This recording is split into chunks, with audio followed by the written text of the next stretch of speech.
நம்ம இது பொன்னாங்கண்ணி கீரை. நம்ம பொன்னாங்கண்ணி கீரையை எப்படி ஆயிடுன்னு நம்ம பார்க்கலாம். முதலாவது இங்க கத்திரிக்கோலை வைக்கிறது. இங்க கொஞ்சம் இந்த ஸ்டெம்ஸ்லாம் எடுத்து ஒரு குப்பை பேக்ல போட்டுருங்க.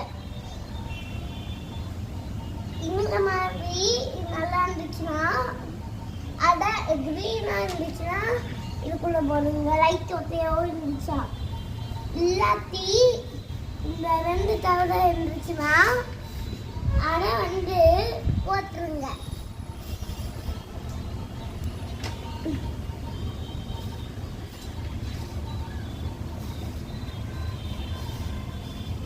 ஃபர்ஸ்ட் இப்படி வச்சிருந்தா